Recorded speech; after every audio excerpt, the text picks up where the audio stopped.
Well, I guess now I can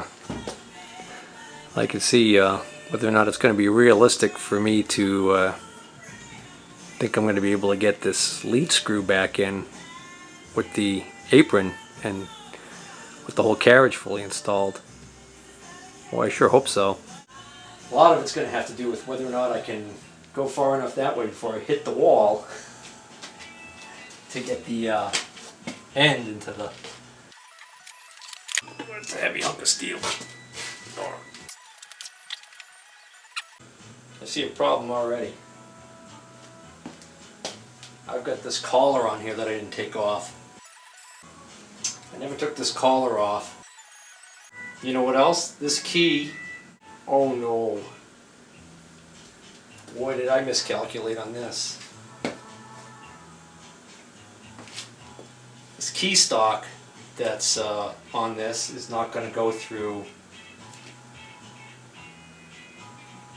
Well, maybe it will.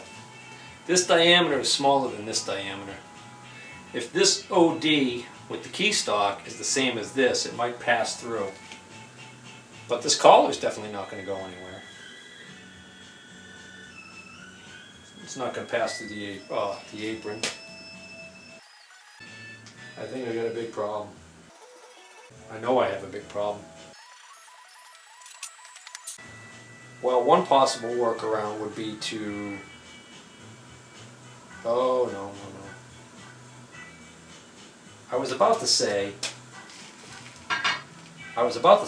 hey, why not take this collar off, take this key stock out, and slide it in that way. Except for one problem. The groove that's on the lead screw here, which engages those two worms inside the apron, it ends right here. So there's no way for this lead screw to physically go through this end of the apron like I thought I was going to be able to do and just thread through. That is not happening. No way. No way. Which means it's got to go in from this way. And of course the problem with that, which we already know, is this has to go in through this way, into the gearbox. So either the carriage comes off or the apron comes off, one of the two. Got the shop crane. I wonder how far out I could get this to go before it's no longer supported. Probably about here. Which isn't going to solve my problem. I suppose there's enough room to sneak this behind there. Oh! That ain't happening.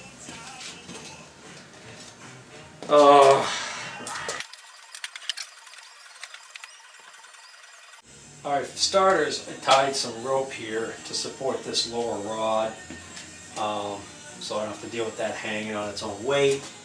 And I'm going to drop this end bracket off of the apron, because the bracket actually sticks out even further this way.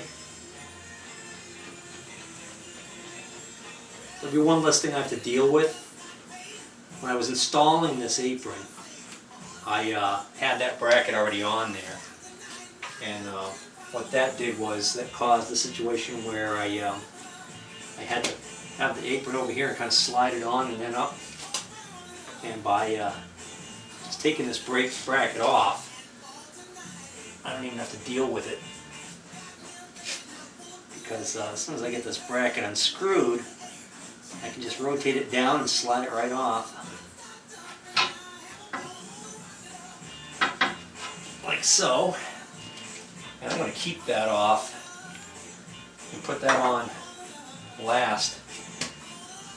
So when I put the apron back on, I'll put that on after. It's going to make that a lot easier. Now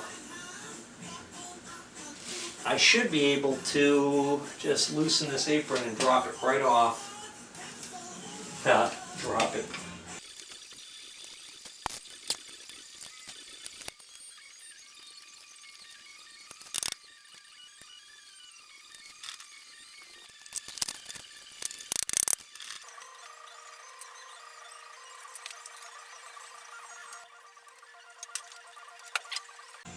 Now we're cooking. There we go.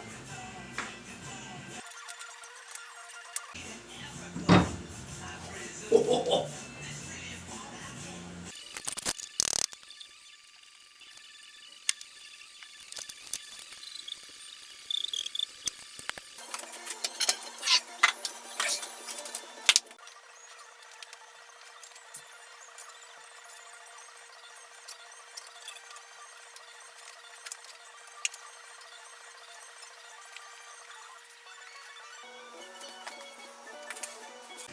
Now it gets tricky.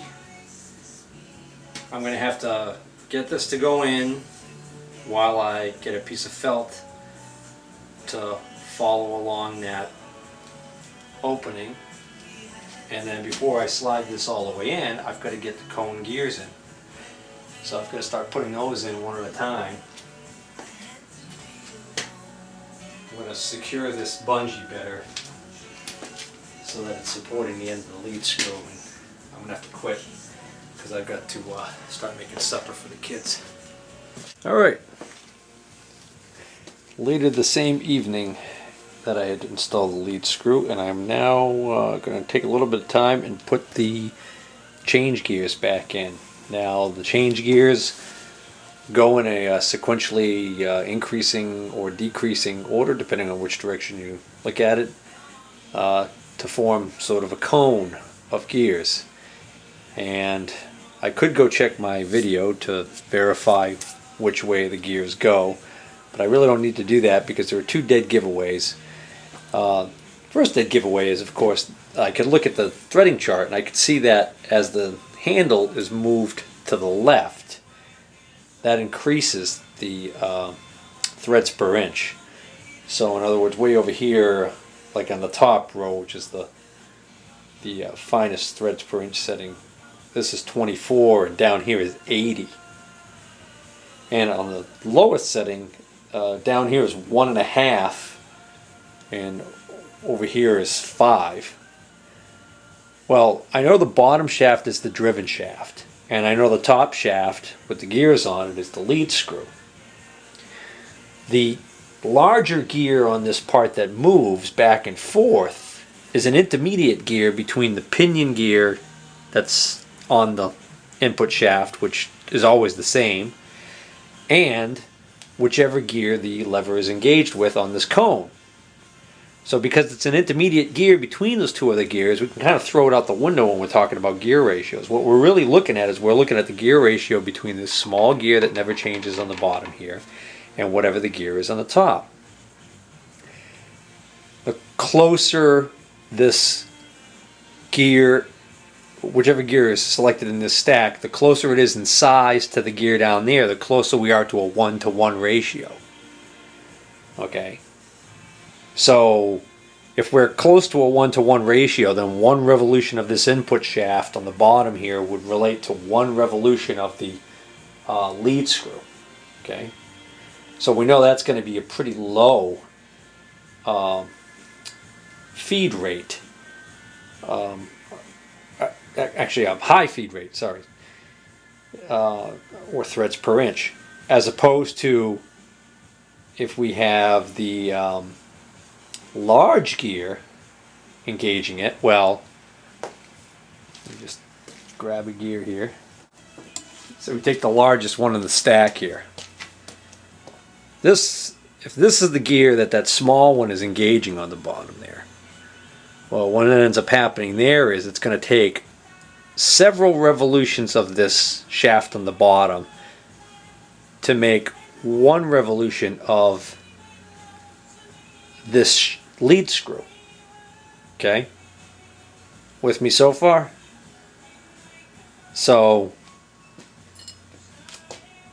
several revolutions of the shaft on the bottom equates to more revolutions of the shaft on the bottom equates to more revolutions of the spindle. So it'll take more revolutions of the spindle to rotate the lead screw one time with a big gear. That equates to more threads per inch. Because that cutter is going to be going along and the spindle's going to turn around and around and around, and the thing's going to move not as far, because you're going to fit all of that in the same amount of space.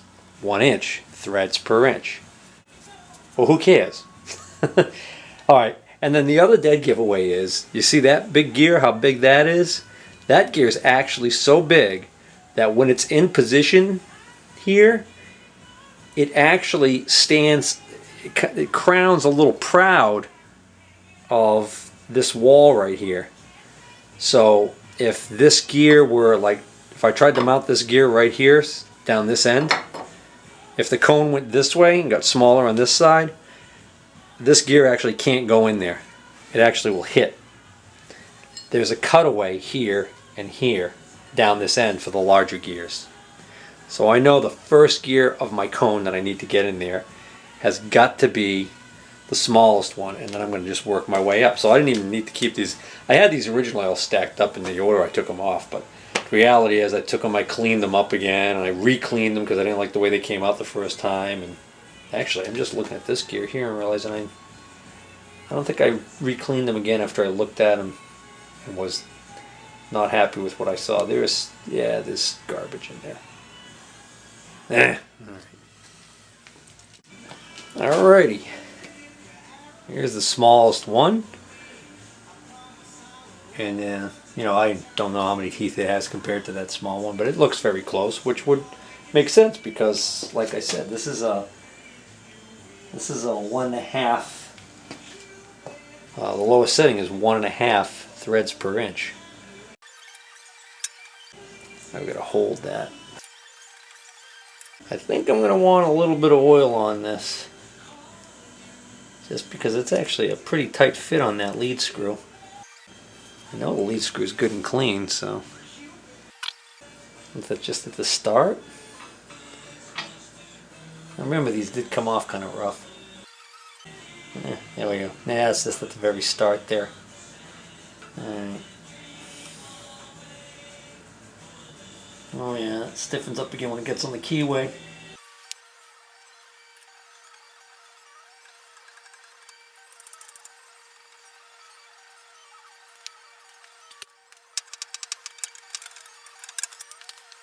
Why is this making my life miserable? This is a piece of brass.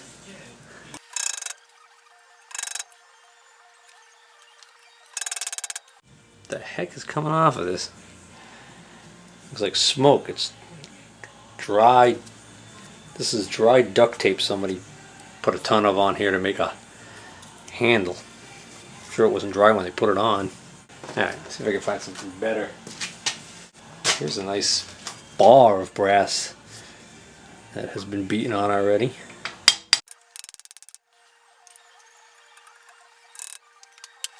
I got 2 gears on there and I've got the keyway lined up on both of them, so I should be able to move the lead screw this way and actually use the lead screw to help me tap those on.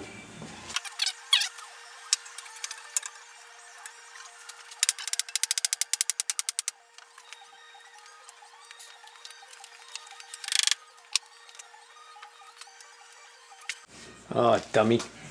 I just tried to drive this back out and couldn't figure out why it wouldn't go, and then I just realized because this key has to line up with that slot, but it looks a bit, which, by the way, makes me wonder whether or not the whole purpose of this 1/4 inch wide groove is just for the keyway to pass through and has nothing to do with having a felt in it.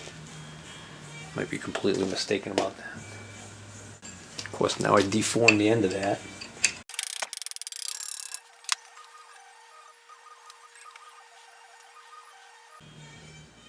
To come up with a better way to shift these things over. Maybe if I put a sleeve on the end of here, that'd work.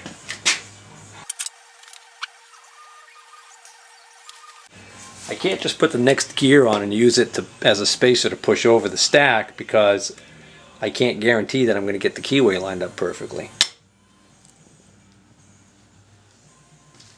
If I use something that has a sleeve, though, it's larger.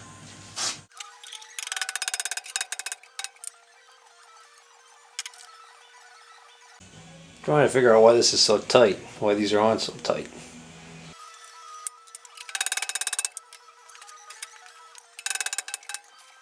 It's definitely the keyway. I wonder if this piece of key stock has moved from its correct position.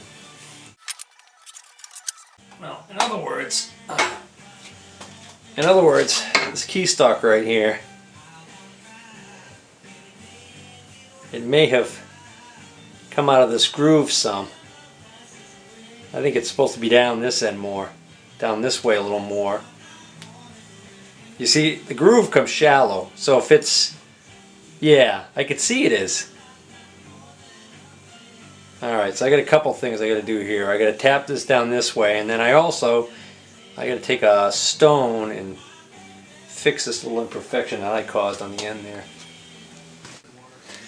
Well, I tried tapping the keyway down a little bit, and as I was tapping it, it was moving, but dirt was falling out, and I realized, sure enough, there's all dirt and grease, hardened grease, all in this groove and all in this keyway. Somehow it got behind it. So it's riding a little high. We'll clean all that up, work this a little bit on the stone to take off any rough spots. Matter of fact, there's a piece of swarf on the bottom of that. Sure looks like it. Huh. Alright. Well, I just spent the past 20 minutes cleaning, honing, filing, and wire wheeling. I only wire wheeled the key stock, and I didn't wire wheel the shaft here. But what I ended up having to do was, first I tried a stone, and that didn't really help much.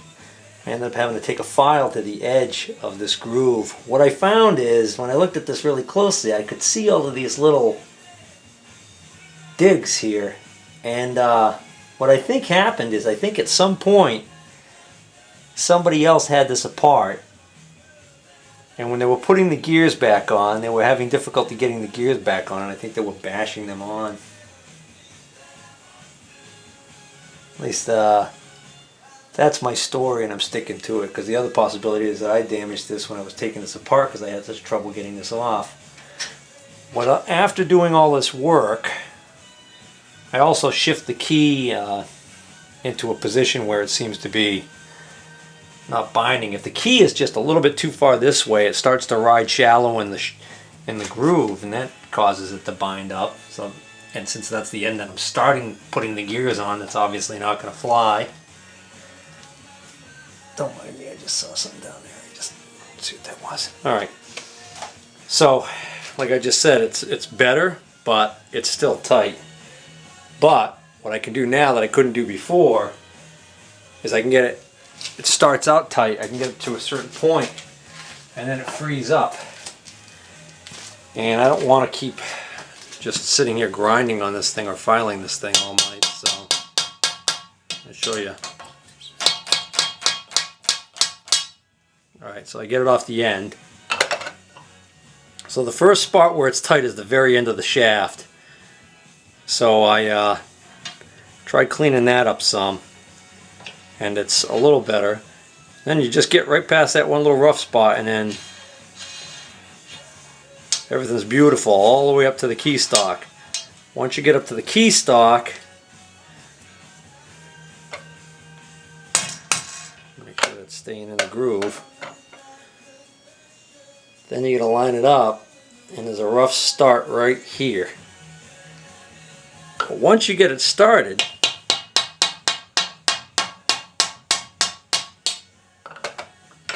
once I get past that point right there, now it's, well, I wouldn't say smooth sailing, but it's a lot easier than it was. You see it lightens up again, loosens up again, and so I got a rough spot here. I'm not quite sure what. It's not on the key stock itself. It's got to be the groove again. You see, I can almost pull that off with my fingers. That's a lot better than it was. I think I can manage is what I'm saying. I can work with this. So, that being said, let's reinstall this pig. I gotta get to bed soon. Today is, I believe, June 15th. Yeah. Big auction, on-site auction tomorrow. I'm actually gonna take a personal day from work to go to this auction. Hopefully it won't end up being like the last one where I was ill prepared to make any purchases.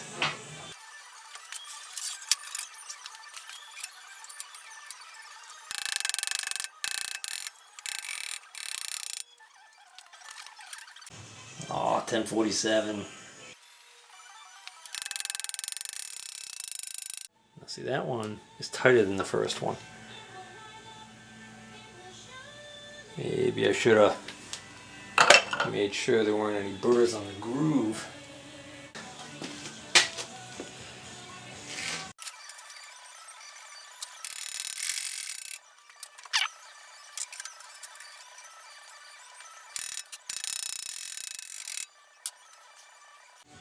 Well, there's 1/3 on. I think maybe I'll quit there because I think the other gears need more cleaning. Hey, you know what I did? I missed one.